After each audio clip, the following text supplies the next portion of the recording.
EBM consists of three parts: goals, measures, and empiricism. Um, the most important part of it and the most overlooked part of it really are the goals. Um, EBM takes a company's strategy, kind of their ambition, and says formulate a strategic goal around that. That can be at the company level, that can be at a departmental level, at a product level, at a team level, even at an individual level, which is something that we're experimenting with this year. Um, it says what is the important thing that you're trying to get to, right? Something big, something very far away, but some sort of North Star that you're trying to get to. Because it's very big, because it's very far away, it helps us to get focus, but it doesn't really allow us to plan or measure in any meaningful way.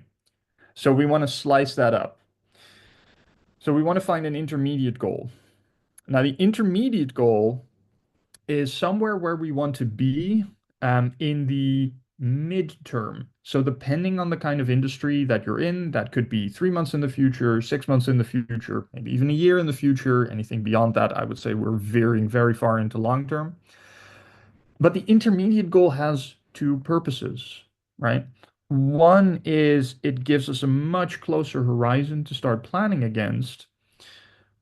But the other thing it allows us to do is validate our strategic goal, right? We don't know if our strategic goal is the right thing to aim for. So our intermediate goal is as much a step towards realizing that strategic goal as it is a means to get information on, well, does it make sense to pursue? Because it's midterm, it's still too far in the future. It's still too broad to really actively tell us what we should be doing today. So that is where the third level of goal comes in, the immediate tactical goal.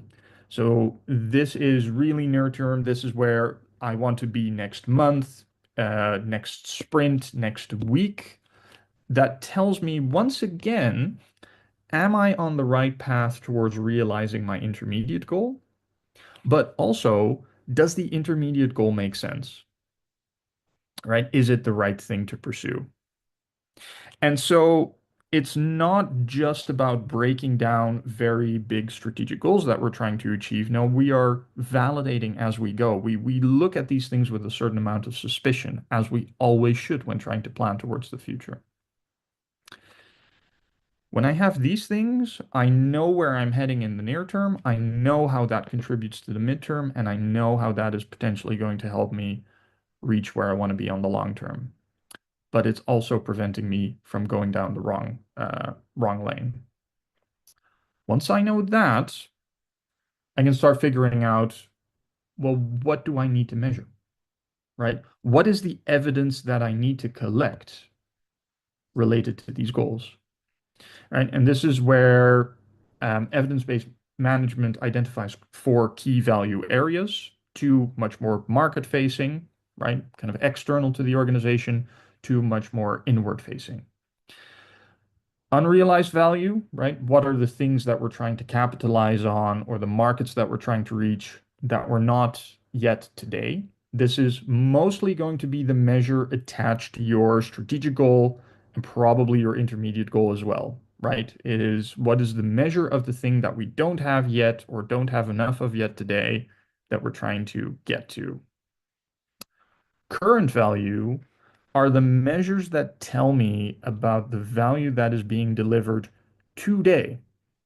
So where unrealized value are measures that tell me something about where I'm heading, current value are measures that tell me something about where I am right now. Right? That gives you a view of where your organization is and where your organization is headed.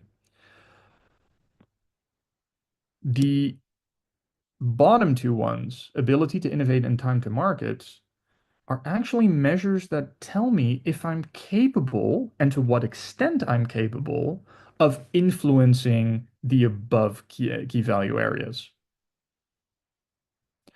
All right, so ability to innovate are that key value area contains measures that tell me something about my ability to change, right? If I see an opportunity, can I capitalize on that? Do I have enough changeability left after I do all of my maintenance and all of my defect fixing?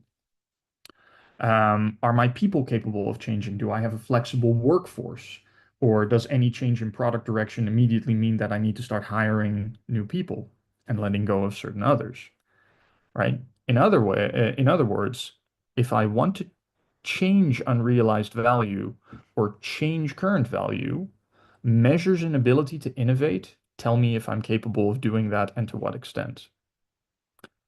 Time to market, finally, kind of the word kind of says it all, is sure, I can change, but how fast, right? What are the measures that tell me something about my reaction speed?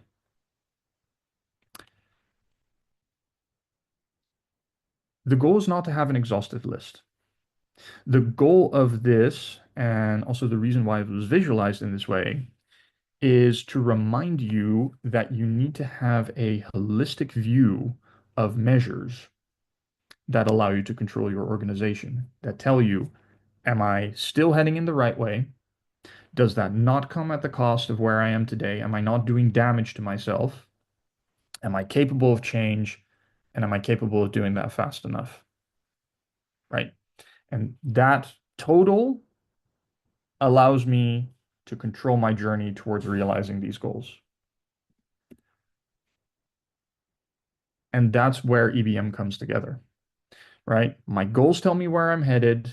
My measures are telling me if I'm still going in the right direction, if I'm still capable of going there, where my weaknesses are, where my strengths are. And that in turn allows me that empiricism, right? The ability to take actions based on my ability or inability to achieve those goals, right? And the thing that I would argue EBM does a little bit different is that we're not just mindlessly focused on achieving our goals, we're actually actively looking for evidence to disprove their validity, even as we strive to deliver them. So for those of you that are in a Scrum context, one way you would approach this is in your daily Scrum, right? Start of the day, you have a team conversation, right? Are we still on the way to realizing our sprint goal? Right? And how are we going to collaborate today to take one step closer to our sprint goal? EBM would add another question to that, which is, does the sprint goal still make sense? And how do we know?